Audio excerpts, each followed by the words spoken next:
is What a Day for Friday, February 15, 2019. And here's your host of What a Day, Joe Lowry.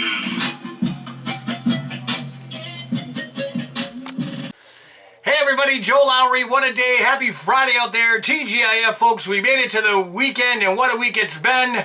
Amazon making some news today as they have pulled out of their New York City HQ2 deal. And this one no doubt is going to sting, folks. Now, if you recall, Amazon went on a nationwide city search last year to find a new second headquarters. Boston was on the finalist list, but ultimately it was New York, which they went with the mega deal with almost $9 billion in incentives as well as numerous tax breaks. The deal would no doubt boost the city's economy and generate about 25,000 jobs. Well, it was announced late yesterday that Amazon was pulling out of that deal. Now, the reasons behind this decision are still being investigated, but there does seem to be some political involvement, naturally. Amazon set to break down in the Long Island city of Queens says they face a lot of local opposition within the area itself. Governor Bill de Blasio says they threw away their opportunity in the city. And then Amazon released a statement saying they thank the city and the governor for their graciousness and their hospitality. But the governor wasn't having it. He wasn't so kind in his return mark, saying Amazon showed its true colors and Americans should be outraged. And we can all see that Amazon CEO Jeff Bezos is nothing more than about blind greed. Now, the governor goes on to say that Amazon taxpayers always foot the bill, while Amazon actively pursues to eliminate retail jobs. Incredible. He also said the fight has just begun. No doubt strong words from the governor, but nonetheless, Amazon says it will not reopen the HQ2 search process, but plans to proceed with an expansion plan in Northern Virginia as well as Nashville will continue. Well, with Valentine's Day in the rearview mirror, some people may be waking up to the tune of being engaged today. It happens, folks. This only segues into my next story. How much do Americans spend on engagement rings? Well, buying an engagement ring can be an emotionally loaded purchase.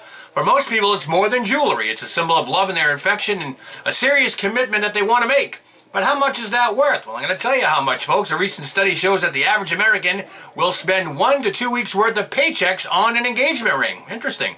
That translates to a median of about 4%. Spending on engagement rings does have a long tail, though. 7% of the people that were in the poll, though, did report spending $10,000 or more on a ring. It was just rumored that Cardi B, in her recent split with rapper Offset, well, they noted that they spent $10 million. No, I'm sorry, $500,000 on the rings. It's just incredible what they pay for. But the median payment was about $1,900 with the average of $1,500. So the actual survey came out between people spending about $500 to $3,000 on engagement rings. Now, one trend that has changed is the process of buying a ring. That's right, more couples are shopping together and discussing what they want and what they can afford, which no doubt eliminates that surprise factor and all that stuff. But times, they are a-changing. All right, moving on, more local scene. Bruins back in action tonight as they hit the West Coast with a game tonight in Anaheim. Face-off tonight, 10 o'clock Eastern time. It's a late one, folks. And some spring training news. Red Sox pitcher David Price, who held the Bo Sox to their World Series title, made it official as he switched uniform numbers, going from wearing number 24 to number 10. No word on the decision on why the switch, but if you ask me, number 24 to me will always be Dewey, Dwight Evans, the right fielder for the Red Sox. Well, that's going to do for me, folks, on this TGIF. Happy Friday, everybody. Don't forget to visit all my social media platforms. Check them out, subscribe, like, all that good stuff. Actually join, it's even better, but it's free. Remember that. Anyways, TGIF, have a great Friday, folks. I'll see you later. I'm Joe Lowry. What a day.